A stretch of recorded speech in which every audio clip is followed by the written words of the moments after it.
이 시간 우리가 함께 볼 하나님의 말씀은 요한일서 4장 7절에서 12절까지의 말씀입니다. 요한일서 4장 7절에서 12절까지의 말씀입니다. 제가 가지고 있는 성경책은 신약성경 391페이지에 있습니다. 요한일서 4장 7절에서 12절까지의 말씀, 우리 한 절씩 교독하겠습니다. 사랑하는 자들아, 우리가 서로 사랑하자. 사랑은 하나님께 속한 것이니 사랑하는 자마다 하나님께로부터 나서 하나님을 알고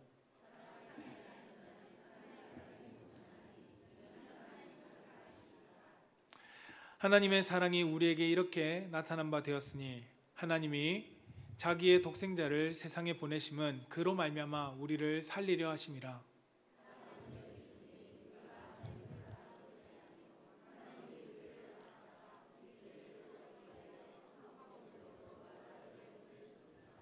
사랑하는 자들아, 하나님이 이같이 우리를 사랑하셨은즉 우리도 서로 사랑하는 것이 마땅하도다.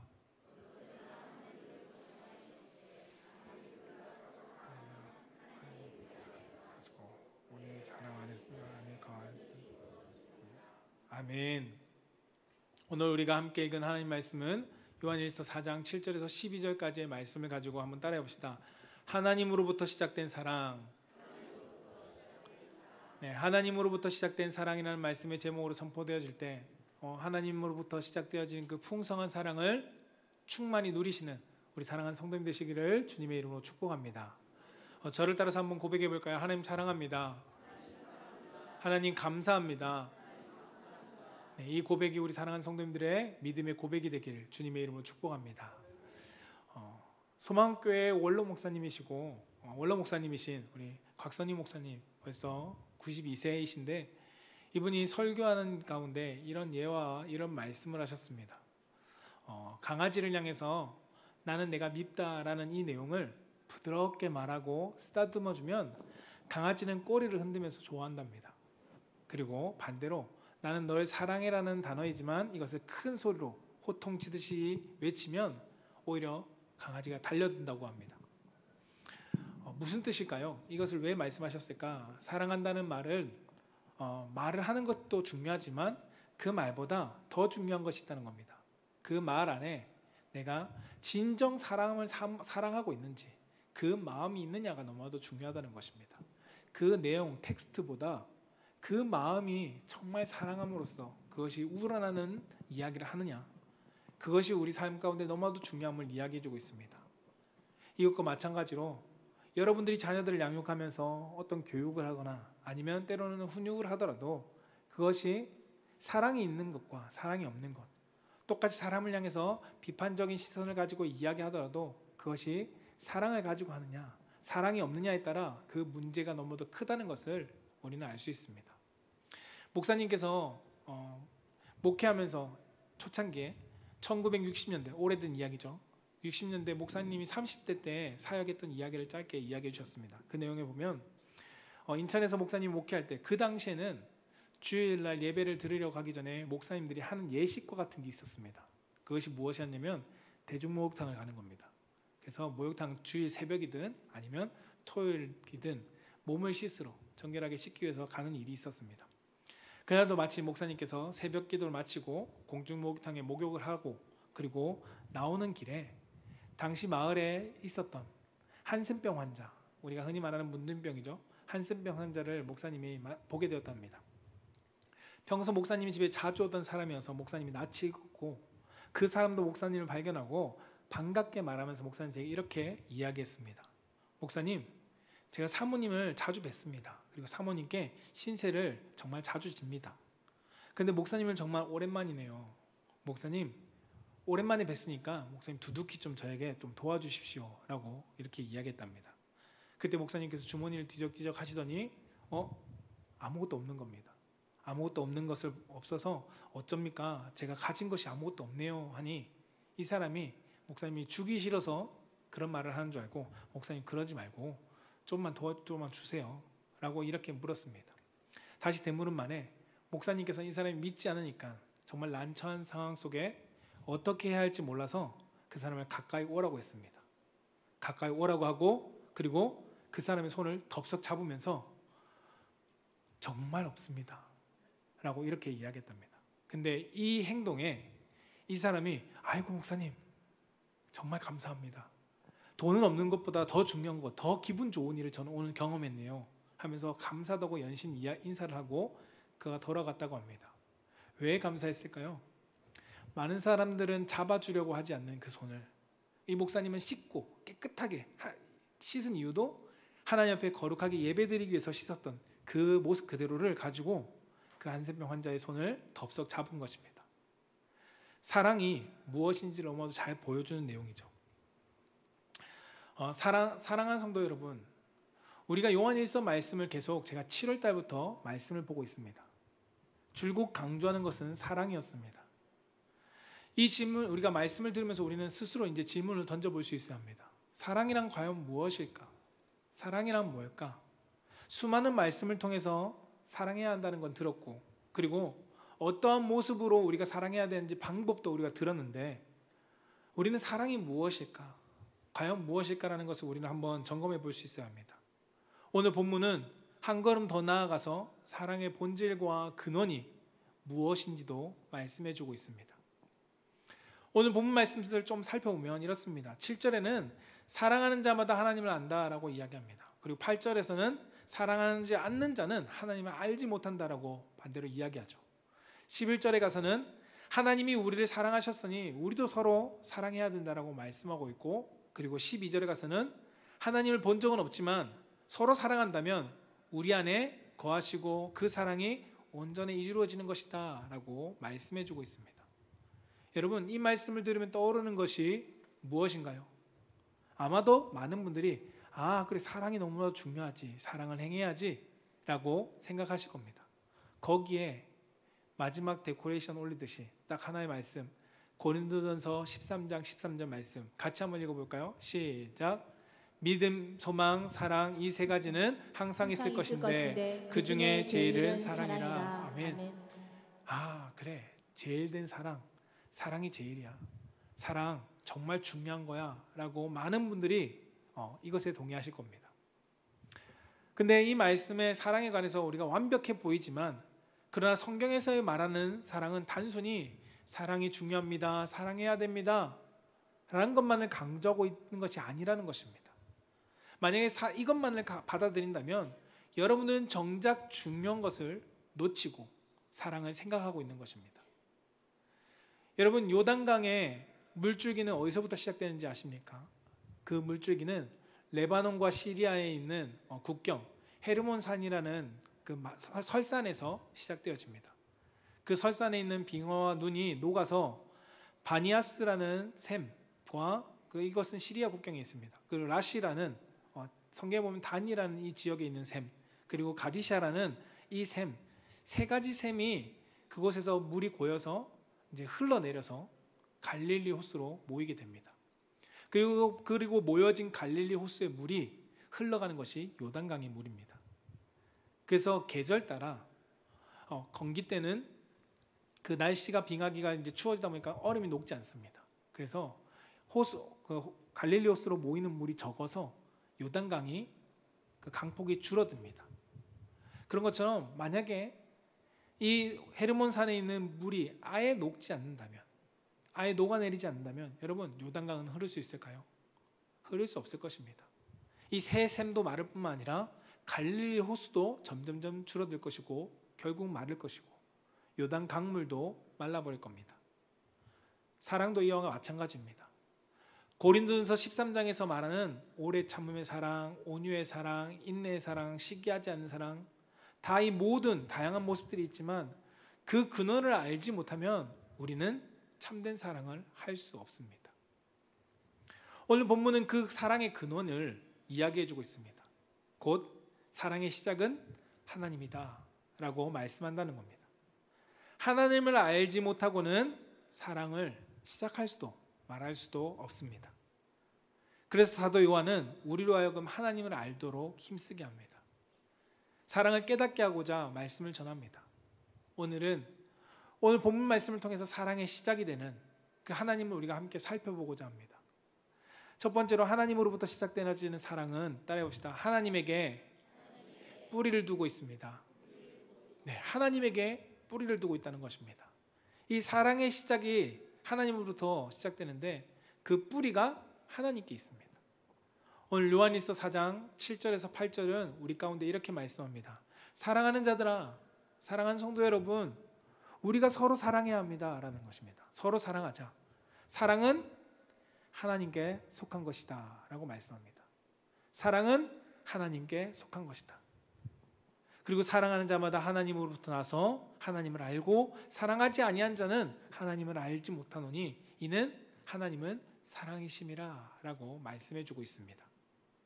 사랑의 시작이 하나님으로부터 나온다는 사실을 성경은 분명하게 말씀하는 것입니다. 여기서 우리가 조심해야 될 것은 무엇이냐면 하나님의 속성과 본질에 대해서 우리가 혼돈하면 안 됩니다. 여러분, 속성은 무엇이냐면 다양한 형태로 나타나는 유동적인 변화를 나타냅니다. 그러나 본질은 결코 변하지 않습니다. 하나님의 속성인 사랑은 다양한 것들로 우리 가운데 표현되어집니다. 그러나 하나님 자체, 그분의 본질은 변하지 않는다는 것을 우리는 기억해야 합니다. 하나님은 변하지 않는 분입니다. 그 변하지 않는 분이 사랑이신데 그럼 그 하나님의 사랑도 변하지 않습니다. 다만 그 속성으로서 나타내는 사랑이 우리를 때로는 바른 길로 인도하시기 위해서 징계라는 사랑으로 나타나기도 하고 때로는 우리에게 복을 주시는 사랑으로서 나타나기도 할 뿐인 겁니다. 하나님께서 사랑하시기에 여러분 사람을 창조하셨습니다. 하나님께서 사랑하시기 때문에 여러분들과 교제하기를 원하시고 하나님께서 사랑하시기 때문에 구원을 우리에게 베풀어 주셨습니다.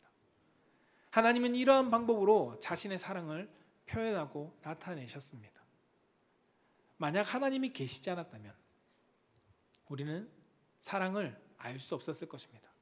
사랑 자체가 결코 존재할 수 없었을 것입니다. 따라서 사랑은 하나님을 드러내는 표현이라는 것을 우리는 알아야 됩니다. 세상에 다양한 사랑의 개념을 철학적으로 이야기합니다. 크게 한 8가지로 이야기할 수 있는데요. 첫 번째로는 에로스라는 육적인 사랑, 성적인 욕망의 사랑을 이야기합니다. 두 번째는 우정과 동료애와 같은 필리아라는 사랑이 있고요. 세 번째로는 가족 간의 사랑을 이야기하는 스토르게라는 사랑이 있습니다. 그리고 여러분들도 들어보신 적 있겠지만 정신적인 사랑, 영적인 사랑이라고 말하는 플라토닉의 사랑도 있습니다. 또한 유의적으로 가볍게 즐길 수 있는 루두스라는 사랑도 있고요. 그 다음에 현실적으로 신뢰를 바탕으로 약속을 바탕으로 한 성숙되어진 사랑인 프라그마라는 사랑도 있습니다. 그리고 마지막으로 자기를 사랑하는 팔라우티아라는 사랑도 있습니다. 이 7가지 사랑의 공통점인 것이 무엇이냐면 다 어디서 시작되어지냐면 사람에게서 시작되어진다는 겁니다. 사람을 사랑하는 방법 중에 우리가 에로스, 필리아, 스토르게 이런 다양한 사랑의 모습들이 나타난다는 것입니다. 그 근원이 사람입니다. 그러다 보니까 완전하지 않습니다. 육적인 사랑도 상처받을 수 있고 그리고 때로는 가족 간의 사랑도 상처가 됩니다. 내가 때로는 정신적으로 사랑한다지만 정신적으로 스트레스 받고 상처도 받습니다. 왜냐하면 그 근원이 사람에게서 시작되어졌기 때문에 한계를 가질 수밖에 없다는 겁니다. 그러나 우리가 8번째 사랑인 아가페 사랑, 이 아가페 사랑은 하나님의 무조건적인 희생의 사랑을 이야기합니다. 이 아가페 사랑의 근원은 하나님에게서부터 시작됩니다. 뿌리를 하나님께 두고 있다는 겁니다. 자기 자신을 내어주신 그 완전한 사랑을 우리 가운데 하나님께서 선물로 주신 것이 아가페 사랑입니다. 이 사랑은 우리에게 조건을 제시하지 않습니다. 조건을 요구하지 않습니다. 오히려 조건을 갖추지 못한 사람에게도 하나님은 사랑을 주십니다. 로마서 5장 8절 말씀이 그것을 보여주고 있는데요. 같이 한번 읽어볼까요? 5장 8절 시작. 우리가 아직 죄인 되었을 때 그리스도께서 우리를 위하여 죽으심으로 하나님께서 우리에 대한 자기의 사랑을 확증하셨느니라. 아멘. 띄워주세요. 우리가 아직 죄인 되었을 때, 말씀 좀 띄워주세요. 우리가 아직 죄인 되었을 때, 여러분 조건이 충족되어지지 않습니다. 사랑의 이유가 충족되지 않은 상태입니다. 죄인 되었을 때 그리스도께서 우리를 위하여 죽으셨다라고 성경은 말씀합니다. 사랑의 이유와 조건을 사람에게 두지 않고 하나님이 사랑하셨다는 겁니다. 사랑하는 이유를 하나님 자신에게 두셨습니다. 내가 너를 사랑하겠다, 내가 너를 사랑하겠다라고 하나님 스스로에게 자신의 조건을 두었기 때문에 결코 이 사랑은 무너지고 깨어지지 않습니다. 여러분, 사랑의 시작이 하나님으로부터 나오지 않고서는 결코 완전한 사랑을 할 수 없습니다. 오늘 본문 말씀 7절에 보면 우리가 서로 사랑하자라고 말씀합니다. 우리가 서로 사랑하자. 이 하신 말씀은 우리가 성도를 바라보는 데 있어서 노력한다고 이루어지는 것이 아닙니다. 서로 사랑한다고 여러분 노력함으로 이루어지나요? 앞에서 보았던 것처럼 필리아, 우정으로서 우리가 사랑하려고 하지만 잘 되나요? 우리가 가족 공동체라고 이야기하는 스토르기의 사랑을 하지만 잘 되시나요? 잘 되지 않습니다. 서로 사랑하는 것이 잘 되지 않습니다. 솔직히 사람을 보면 여러분, 내가 사랑할 수 있나요? 미운데, 미운 것은 당연합니다. 미워 보이는데, 미운 행동을 하는데 미워 보이는 것은 당연할 수밖에 없습니다. 우리의 힘으로 불가능합니다. 그러나 이 사랑의 뿌리를 우리가 하나님에 둘 때 그 사랑은 행해질 수 있다는 것을 성경은 말씀합니다. 요한복음 15장 9절에 현대어 성경으로 이렇게 말씀합니다. 같이 한번 읽어봅시다. 시작. 아버지께서 나를 사랑하신 것처럼 나도 너희를 사랑하였으니 내 사랑 안에 살아가라. 아멘. 예수님께서 우리를 어떻게 사랑하셨죠? 아버지께서 사랑하신 것처럼 사랑하셨다고 말씀합니다. 하나님께 뿌리를 두고 우리를 사랑하셨다는 겁니다. 아버지께서 나를 사랑하신 것처럼 나도 너희를 사랑했다. 그러면 우리는 어떻게 사랑해야 될까요? 오늘 말씀에서처럼 내 사랑 안에 살아라. 그리스도의 사랑 안에 거하면서 뿌리를 하나님 아버지께 두고 있으면 사랑할 수 있다는 겁니다. 내가 사랑하는 것이 아니라 아버지의 사랑으로 주님이 우리를 사랑하신 것처럼 나도 아버지의 사랑으로 서로 사랑하는 것을 성경 우리 가운데 요구하고 있습니다. 예수님 안에서의 우리가 거할 때 하나님으로부터 공급받는 그 사랑을 비로소 알 수 있고 우리가 행할 수 있음을 성경 우리 가운데 가르쳐주고 있습니다. 성도 여러분, 제가 7월 달에 요한일서 2장의 말씀을 전할 때 여러분들 가운데 했던 말씀을 기억하시나요? 이렇게 이야기했습니다. 예수님께 집중하십시오. 예수님께 집중하고 그분께 푹 빠지십시오 라고 제가 여러분들 가운데 권면드렸습니다. 여러분, 대나무는 4, 5년 동안 결코 줄기가 자라지 않습니다. 오직 뿌리만 내립니다. 그 죽순이 나오기 전까지 사방으로 평균적으로 10m에서 20m가량 뿌리를 땅에 내린다고 합니다. 마찬가지로 우리도 하나님의 사랑에 깊이 뿌리를 내리는 시간을 결코 소홀히 해서는 안 됩니다. 그 시간이 필요해야 대나무가 쭉쭉 자라는 것처럼 우리도 믿음 안에서 성장할 수 있습니다. 사도 요한은 당시 거짓 교사들이 교회 안에서 많이 미혹했습니다. 거짓된 가르침을 가지고 그들의 마음을 빼앗았습니다. 그래서 사도 요한은 권면합니다. 우리도 하나님의 사랑 안에 우리도 뿌리를 내려야 합니다. 뿌리를 내리지 못하면 거짓된 가르침 가운데 우리도 넘어질 수밖에 없습니다. 말씀을 묵상하고 배우기를 힘써야 되고요. 기도로 주님께 가까이 나아가야 하고요. 예배를 통해서 풍성하게 부어주신 하나님의 사랑 안에 깊이 뿌리를 내릴 수 있어야 합니다. 그럴 때 우리는 자연스럽게 서로 사랑하는 법을 실천할 수 있습니다. 내가 노력하는 것이 아니라 우리가 주님의 풍성한 사랑 안에 거해질 때 자연스럽게 그 사랑을 나타낼 수 있다는 것을 말씀하고 있습니다. 저는 우리 사랑하는 성도님들이 사랑에 깊이 뿌리 내릴 수 있길 바랍니다. 아버지의 사랑 안에 여러분 깊이 뿌리 내리십시오. 우리의 뿌리의 근원이 되시는 아버지께 여러분 푹 빠지십시오. 그러면 그 사랑을 우리가 풍성히 누렸을 때 하나님의 말씀의 사랑을 실천할 수 있을 것입니다. 저는 우리 사랑하는 성도님들이 주님께 하나님 아버지께 믿음의 뿌리를 깊게 내리고 풍성한 사랑을 누릴 수 있는 성도가 되기를 주님의 이름으로 축복합니다.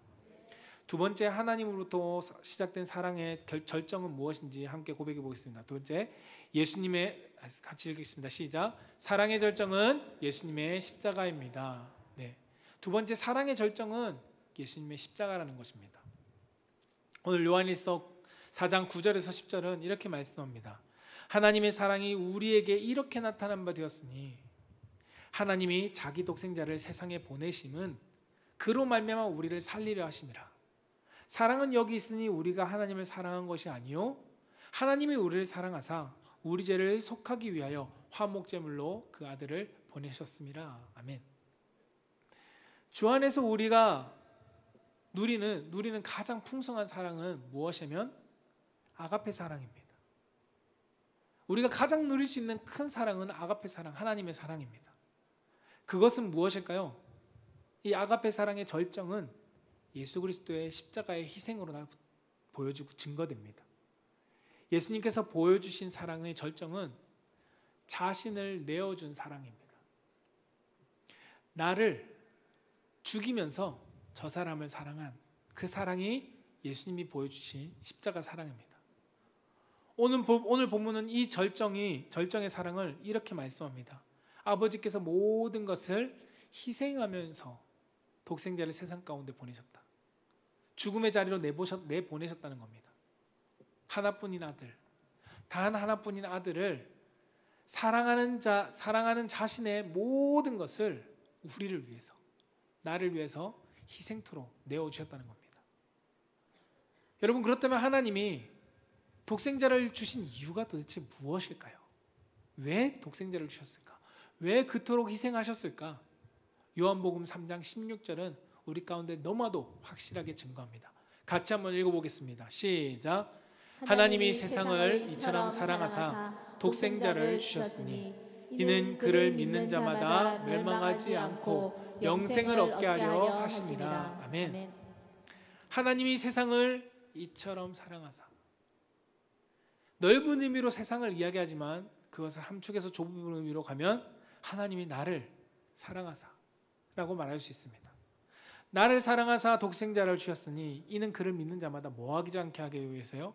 멸망하지 않게 하기 위해서.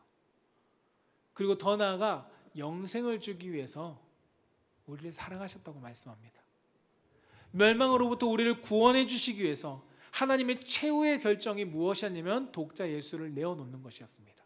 나의 전부인 예수를 내어놓는 것이었습니다. 여러분, 이 복음 안에 있지 않고는 누구도 이 사랑을 행할 수 없습니다. 그런데 여러분, 이 희생의 사랑은 성부 아버지 하나님의 충만한 사랑 가운데서 시작되어졌습니다.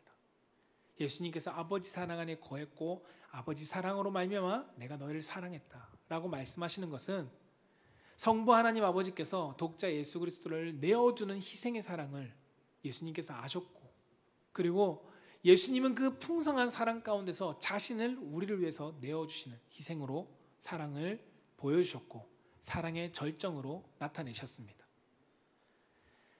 여러분, 세상의 사랑을 보여달라고 더 이상 말할 필요가 없습니다. 세상의 사랑은 이 예수님의 절정의 사랑에 미칠 수가 없기 때문입니다. 예수님의 십자가의 사랑보다 확실한 사랑은 없습니다. 예수님의 십자가의 사랑은 우리 가운데 확실하게 사랑이 무엇인지를 증언합니다. 하나님으로부터 시작된 사랑이 십자가를 통해서 전하는 메시지는 무엇일까요? 그것은 무엇이냐면 사랑은 희생이 있다는 겁니다. 아니요, 사랑은 희생할 수밖에 없다는 겁니다.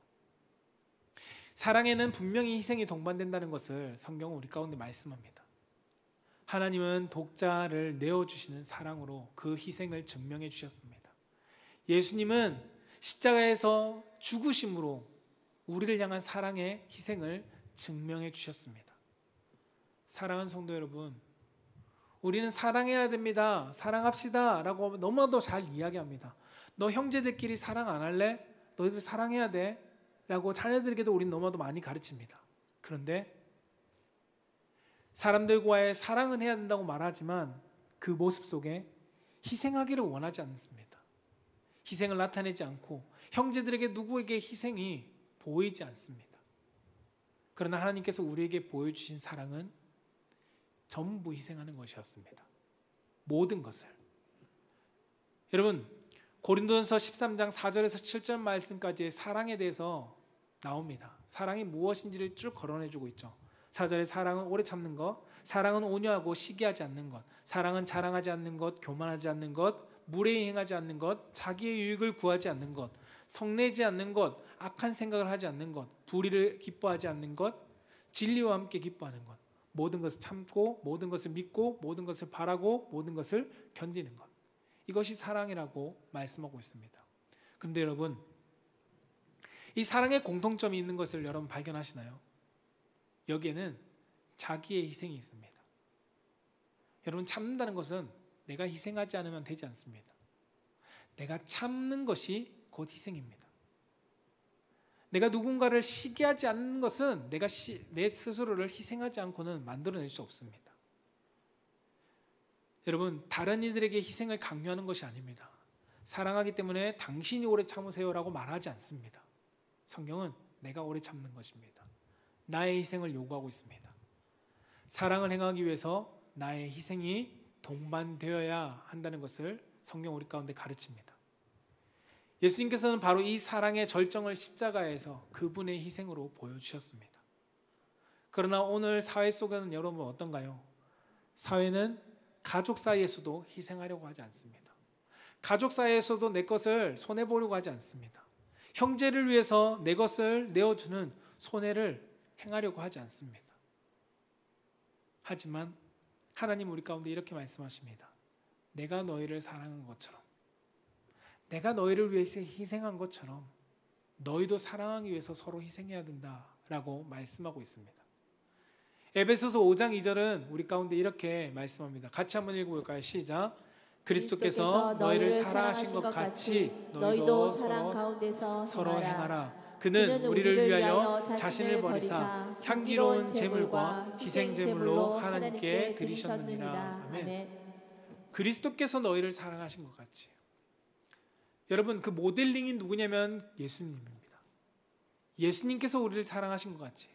그 모델이 보여준 사랑은 무엇이었나요? 자신을 버리는 것이었습니다. 희생하는 것이었습니다. 사랑은 언제나 희생을 품고 있습니다. 희생 없는 사랑은 여러분 말뿐입니다. 허울 좋은 허상일 뿐입니다. 희생이 따르지 않는 사랑은 아직 사랑의 시작도 하지 않은 것입니다. 사랑하는 성도 여러분, 우리는 예수님처럼 사랑하기를 다짐했습니다. 다짐했다면 이제는 나를 희생할 수 있어야 합니다. 예수님처럼 자신의 희생을 요구하고 있습니다. 주님, 우리가 사랑의 말씀을 듣고 내가 사랑하겠습니다라고 결단했다면 여러분, 이제는 희생할 각오해야 합니다. 사랑으로 행하는 여러분 희생은 결코 고난이 아닙니다. 사랑의 또 다른 언어라는 것을 우리는 기억해야 합니다. 사랑의 언어들 여러분 아시죠? 사랑의 언어들 표현 나오는 것처럼 희생은 사랑의 또 새로운 언어이기도 합니다. 저는 우리 사랑하는 성도님들이 여러분들 통해서 주님이 주신 그 말씀 그대로 나타낼 수 있는 성도가 되기를 축복합니다. 서로 사랑하라는 이 명령이 여러분들 통해서 정말 보여지고 증거되어지고 우리 풍성한 교회가 그것을 함께 누릴 수 있는 교회가 되기를 주님의 이름으로 축원합니다. 마지막 세 번째, 하나님으로부터 시작된 사랑은 따라해봅시다. 존중에서부터 시작합니다. 네, 하나님으로부터 시작된 사랑은 존중에서부터 시작된다는 것입니다.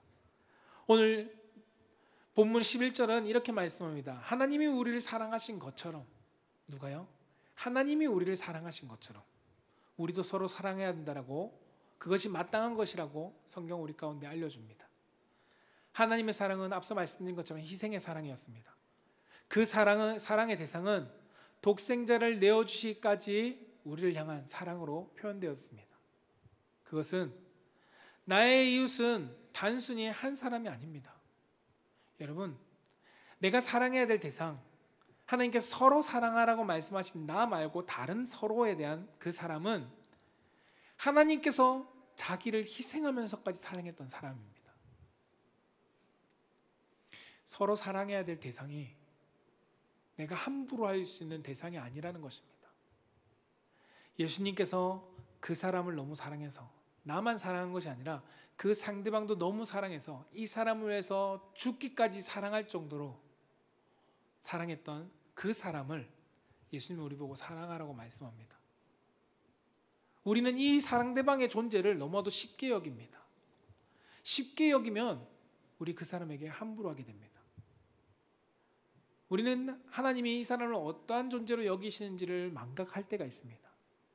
그러나 그것은 결코 잊어서는 안 됩니다. 십자가에서 독생자를 내어주시기까지 사랑한 사람이 나만 있는 것이 아니라 내 배우자가 되기도 하고 내 자녀가 되기도 하고 내 옆에 있는 이웃이 되기도 한다는 것입니다. 그렇다면 우리는 어떻게 이렇게 존귀한 자를, 귀한 존재를 사랑할 수 있을까요?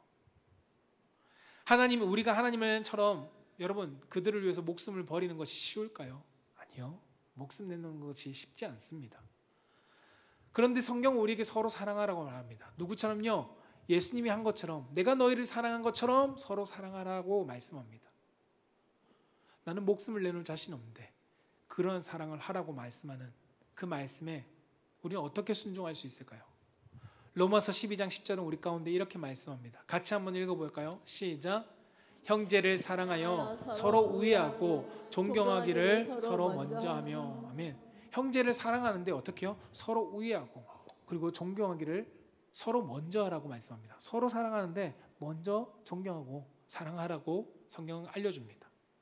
여러분 여기서 존경이라는 단어, 티메라는 단어는 티오라는 단어에서 유래됐습니다. 이 티오라는 단어는 존중하다라는 뜻을 담고 있습니다.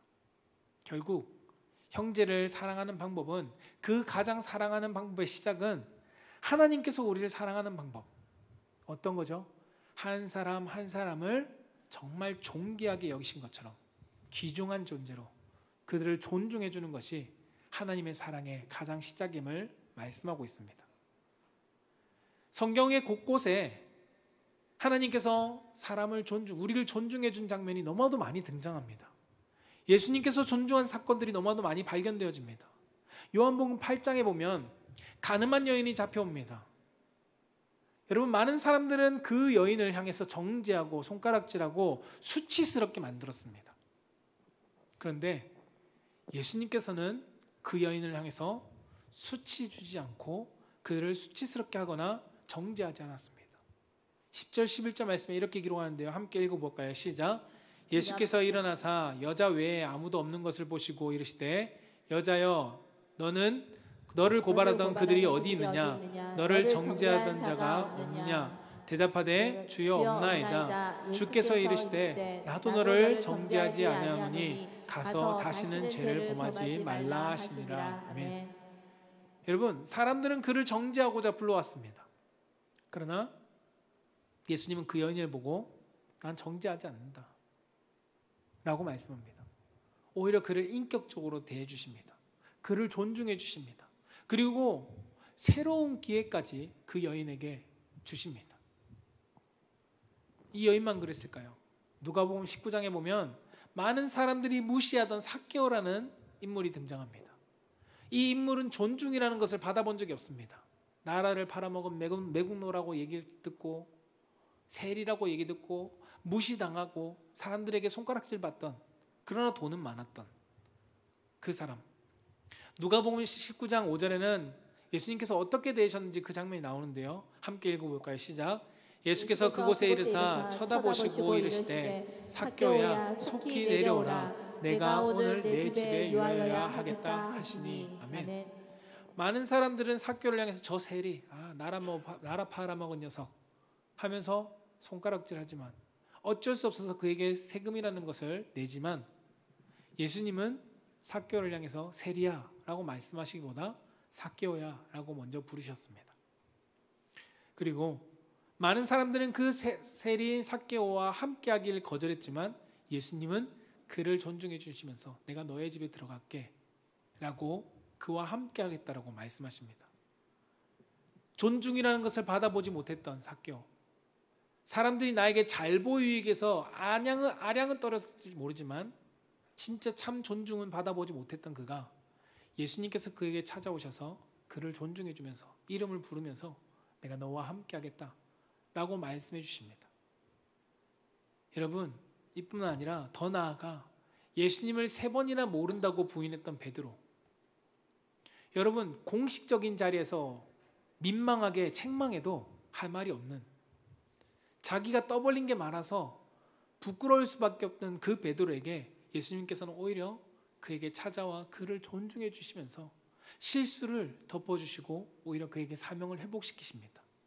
요한복음 21장 17절은 이렇게 말씀하죠. 세 번째 이르시되 요한의 아들 시몬아 내가 나를 사랑하느냐 하시니 주께서 세 번째 내가 나를 사랑하느냐 하심으로 베드로가 근심하여 이르되 주님 모든 것을 아시오매 내가 주님을 사랑하는 줄 주님께서 아시나이다. 예수께서 이르시되 내 양을 먹이라. 공식적으로 너 다 세 번 부인했지? 라고 민망하게 만들지 않으셨습니다.